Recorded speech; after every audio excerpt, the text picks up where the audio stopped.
Bonjour à toutes et à tous, c'est Malcoria. Dans cette vidéo, nous allons parler gestion des pages et des planches dans InDesign.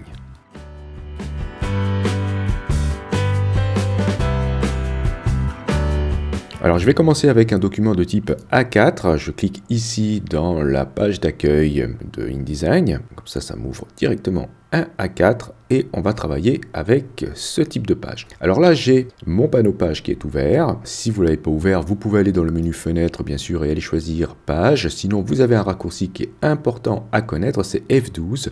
Pourquoi c'est important? Parce que le panneau page on s'en sert énormément dans InDesign. J'ai augmenté un petit peu la taille des vignettes dans ce panneau pour qu'on puisse bien voir ce qui va se passer. Et comment on fait ça? Dans le menu qui se trouve ici du panneau page, vous pouvez aller dans options de panneau tout à la fin et vous avez les tailles ici qui sont affichées. Donc vous avez de très petites à jumbo, comme c'est le cas ici pour moi, j'ai choisi jumbo. Je valide avec OK. Tac, et voilà. Donc aujourd'hui on va s'intéresser aux pages, on verra les gabarits plus tard. Alors pourquoi je vous parle de gabarits? Parce que ici dans le panneau page, nous avons une subdivision, nous avons dans la partie haute la zone dédiée aux gabarits. D'accord. Et en dessous, il y a une séparation. On va retrouver nos pages. Là, vous pouvez, si vous souhaitez faire évoluer, voilà, la taille de cette division. Lorsque vous aurez beaucoup de gabarits, eh bien, vous pourrez les afficher tous en faisant glisser la partie dédiée aux pages vers le bas. Okay. Donc aujourd'hui, on s'intéresse plutôt aux pages. Donc on va voir comment créer des pages, comment les supprimer, comment les déplacer, les dupliquer, etc. Commençons par voir comment on peut ajouter des pages. Pour faire vite, vous avez tout en bas ici à côté de la poubelle un petit plus. Si je clique sur ce plus, je vais ajouter une page après ma page 1. Regardez, tac, voilà. On peut le faire aussi depuis le menu page ici. Vous avez page à ce niveau-là et vous pouvez ajouter une page. Vous avez même un raccourci CTRL plus majuscule plus P sur PC ou commande plus majuscule plus P sur Mac. Voilà, si je clique dessus à nouveau, tac, je vais ajouter une page à la suite de la page qui était sélectionnée. Si vous souhaitez faire des ajouts un petit peu plus précis, c'est-à-dire si vous souhaitez ajouter par exemple une page après la page 2 ou après la page 1, eh bien vous pouvez aller toujours dans le menu ici, page, vous allez retrouver la commande en question qui s'appelle insérer des pages à ce niveau-là. Vous pourrez aussi trouver cette commande dans le menu du panneau page, insérer des pages, ou alors, à l'aide d'un clic droit, dans le menu contextuel, vous aurez inséré des pages. Alors cette commande est intéressante car ici vous allez pouvoir choisir le nombre de pages à insérer et définir à partir de où vous allez insérer ces pages. Vous allez indiquer ici où est-ce que vous allez insérer les pages, donc ça peut être après ou avant, et quelle page, eh bien ce sera à vous de la définir ici, d'accord? Vous pourrez même le faire au début du document ou même à la fin. Donc ici, si je souhaite ajouter par exemple les 3 pages supplémentaires, je vais indiquer ici le nombre à ce niveau-là et je vais dire que je souhaite les ajouter, et bien pourquoi pas après la page 3 et je vais valider avec OK. Tac, voilà, je me retrouve maintenant avec 3 pages supplémentaires. Avant de voir plus en détail les manipulations, je tiens voilà à vous préciser qu'ici j'ai un document avec des pages en vis-à-vis. Vous voyez, la première page, donc qui est une page impaire, sera toujours affichée normalement à droite, ok, suivi de la page numéro 2, donc on lit comment ça, et bien ça c'est le devant de la page, quand on tourne, tac, on se retrouve sur la page 2, etc. D'accord? Et vous voyez la limite entre 2 pages, donc sur une planche, ici nous avons des planches, et bien ça s'appelle le dos.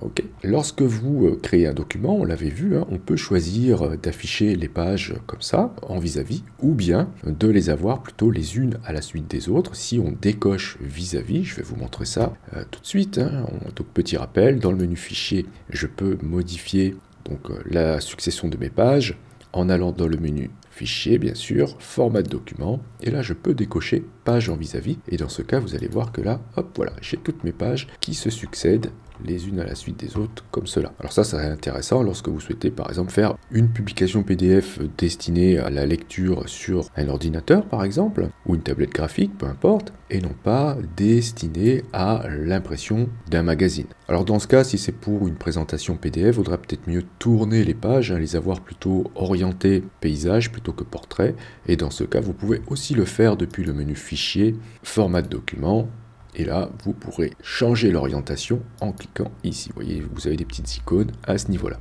Donc là, si je valide maintenant, tac, voilà, j'ai toutes mes pages qui sont maintenant orientées d'une autre manière. Donc je vais revenir en arrière, hop, voilà, 2 fois pour retrouver mon document en vis-à-vis. Voyons voir maintenant comment on peut naviguer dans nos pages. Vous avez la première possibilité, c'est d'utiliser la molette de votre souris. Donc dans votre document, voilà, vous pourrez scroller vos pages de cette manière-là. Ok. Les pages affichées à l'écran seront indiquées ici, dans cette petite fenêtre d'information. Et là, du coup, si vous cliquez, vous allez pouvoir trouver dans la liste vos pages. Et bien sûr, si vous cliquez sur un chiffre, vous allez vous retrouver dans la page en question. Notez qu'en faisant ça, vous allez aussi adapter la sélection de cette page depuis le panneau page. Vous pourrez aussi utiliser les icônes de navigation ici pour passer d'une page ou à une planche suivante et revenir en arrière de cette manière-là, d'accord? Ou sinon, vous double-cliquez dans le panneau page pour à la fois sélectionner cette page et en même temps avoir cette page ou cette planche affichée à l'écran. Bien, alors lorsque vous voulez sélectionner une planche, vous double-cliquez sur les chiffres ici, voilà, pour adapter la planche à votre vue. Donc faites bien attention au double-clic lorsque vous souhaitez afficher la page et travailler dans celle-ci, car vous pouvez faire un simple clic et ne sélectionner qu'une page sans pour autant l'avoir affichée à l'écran. Donc il faut être très vigilant à ce niveau-là, surtout lorsqu'on travaillera dans les gabarits, car il arrive très fréquemment que l'on pense travailler dans une page ou dans un gabarit et voilà, et qu'on n'est pas positionné au bon endroit. Voyons voir comment on peut supprimer une page. Pour bien identifier les pages, je vais mettre des éléments dedans. Par exemple, ici sur la page numéro 4, allez, je double-clique dessus, donc c'est celle-ci. Je vais faire une forme à l'intérieur, je vais mettre un rectangle, voilà, pour bien l'identifier ici. Ok. Donc si je souhaite supprimer cette page, eh bien j'ai plusieurs possibilités. Soit après avoir cliqué dessus, je clique sur la poubelle, et dans ce cas, elle sera supprimée. Comme il y a un objet, InDesign me fait créer une petite alerte pour me dire attention, il y a quelque chose dessus, est-ce que tu veux quand même supprimer cette page? Si je valide, tac, vous voyez que j'ai supprimé ma page. Donc première façon de faire. Sinon, je peux aussi faire un clic droit et dire ici supprimer une page. Ok. Et évidemment, vous allez retrouver ces commandes-là dans le menu du panneau page, ici, et même dans le menu page. À ce niveau-là, vous aurez supprimé des pages. Si je souhaite dupliquer cette page, je peux tout simplement faire glisser celle-ci sur l'icône nouvelle page, à côté de la poubelle, donc le petit plus, et hop, je vais créer une page, attention, après la dernière. Je reviens en arrière, sinon je peux faire un cliquer-glisser en maintenant la touche Alt enfoncée. Alors attention, ici j'ai une planche qui était totalement sélectionnée. Pour sélectionner une planche, vous double-cliquez sur les deux chiffres ici. Donc si je souhaite dupliquer toute cette planche, il me suffit d'appuyer sur Alt et de faire glisser cette planche.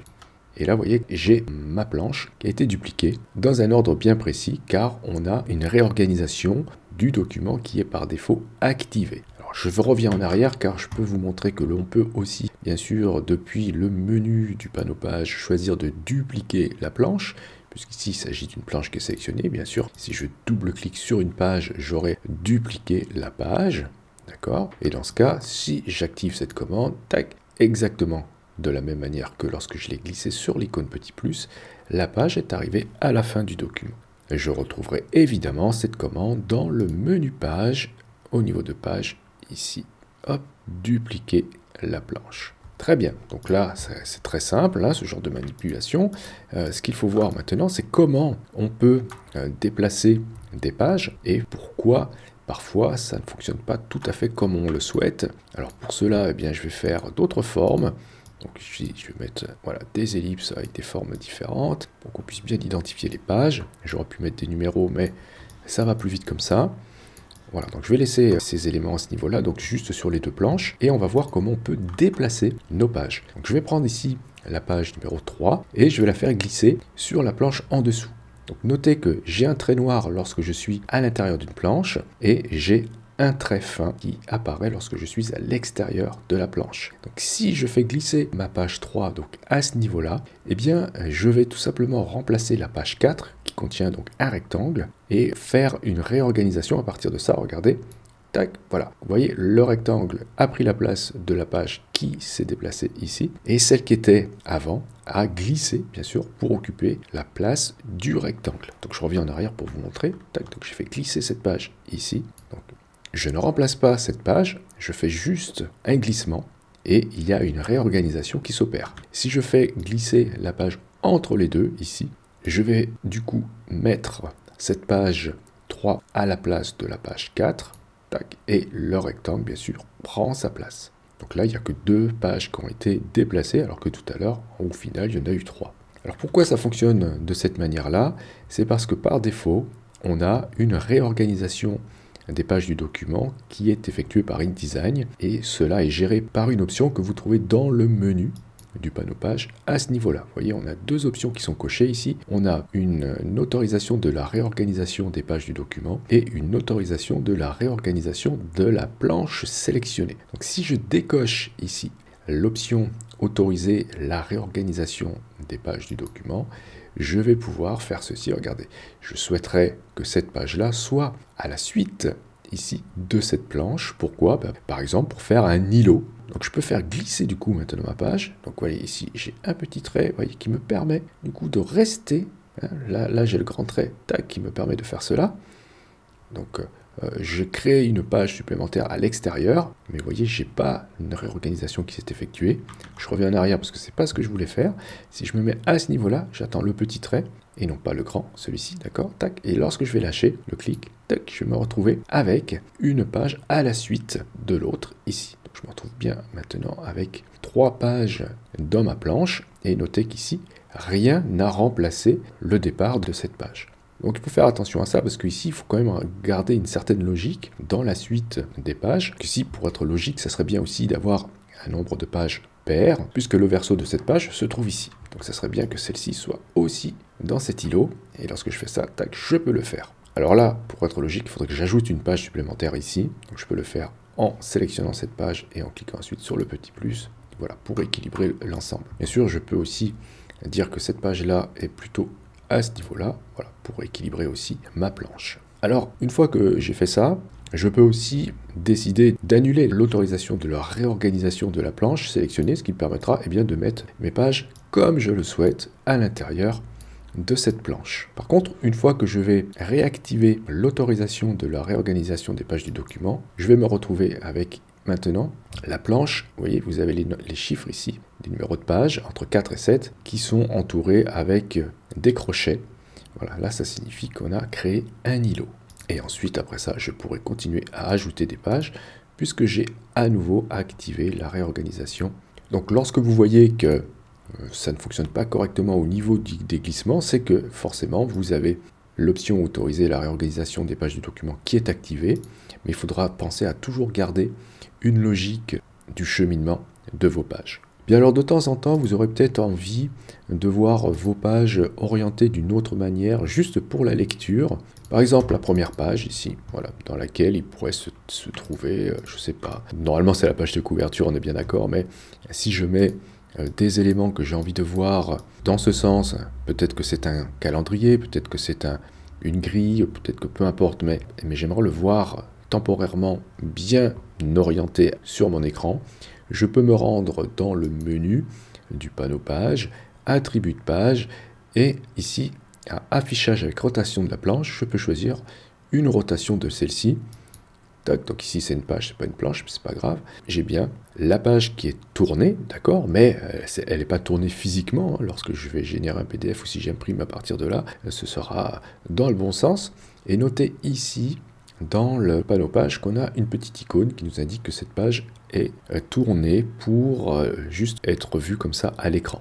Donc je vais revenir dans le menu au niveau d'attribut de page, affichage de rotation, et là je vais me remettre avec un affichage normal en annulant la rotation. Vous aurez peut-être noté dans attribut de page que vous avez aussi des libellés coloré. Donc ça peut être intéressant au niveau de l'organisation lorsque vous aurez à décider d'afficher clairement par exemple des chapitres ou des sections de votre document. Vous pourrez mettre des couleurs pour que ces pages soient clairement visibles. Vous voyez ici, j'ai mis du bleu à ce niveau-là. Je pourrais le mettre sur une succession de pages. Donc je peux sélectionner cette page, je maintiens majuscule enfoncé, je clique sur celle-ci et j'ai sélectionné toutes ces pages-là. Je peux me rendre maintenant dans le menu et attributs de page. Je vais choisir ici un petit libellé, on va dire vert, tac, et voilà. Et toutes ces pages maintenant sont marquées de vert. Ça, ce ne sera pas imprimé, bien sûr, c'est juste pour une visualisation dans le panneau page. Ok, maintenant je vais vous montrer comment on peut créer un document avec deux planches dès le début, 2 fois 2 pages en vis-à-vis, puisque lorsque vous faites fichier nouveau document, si vous mettez par exemple ici donc 4 pages, pour ce que je souhaite faire, ok, si je valide, tac, je vais me retrouver avec ce type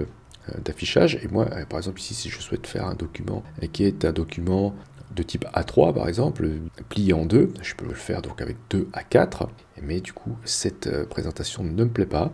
Je peux donc faire ceci, faire fichier nouveau document, et cette fois-ci, au lieu de commencer avec la page 1, indiquer ici page 2, et je valide avec créer, et je vais me retrouver maintenant avec ce type d'affichage. Donc bien sûr avec l'option vis-à-vis de cocher. Et comment faire si on souhaite faire une succession de pages de différentes tailles? Eh bien, on va le voir ici. Je vais faire une modification de ce document pour qu'il soit affiché pas en vis-à-vis. Je vais dire que la première page a le numéro 1. Ok, donc voilà, j'ai une succession de pages comme cela. Je peux, si je le souhaite, eh bien, préparer plusieurs pages de différentes tailles. Par exemple, si je dois faire une lettre en tête, suivie d'un format carte postale, suivi ensuite d'une carte de visite.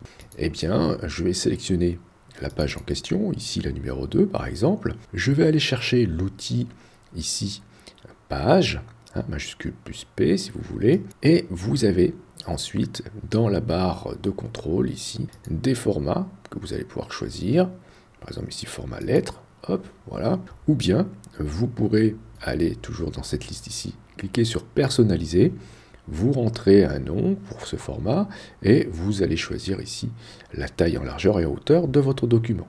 Vous pourrez même modifier son orientation.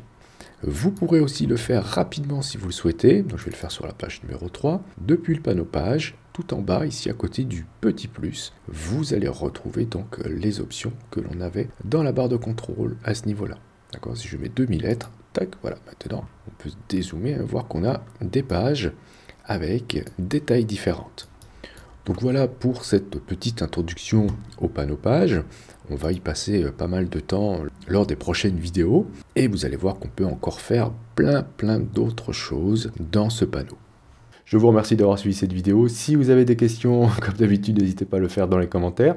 Si vous avez aimé, vous pouvez cliquer sur j'aime, c'est hyper important pour le référencement. Si vous souhaitez soutenir cette chaîne, vous pouvez cliquer sur le lien Utip présent dans la description de cette vidéo. Et je remercie vraiment sincèrement, chaleureusement, encore une fois, toutes celles et ceux qui l'ont déjà fait. Et si vous n'êtes pas encore abonné, vous pouvez cliquer bien sûr sur abonnez-vous. N'oubliez pas la petite clochette pour être averti des prochains cours ou des prochains tutos. Et justement, on se dit à la prochaine pour un autre cours ou pour un autre tuto.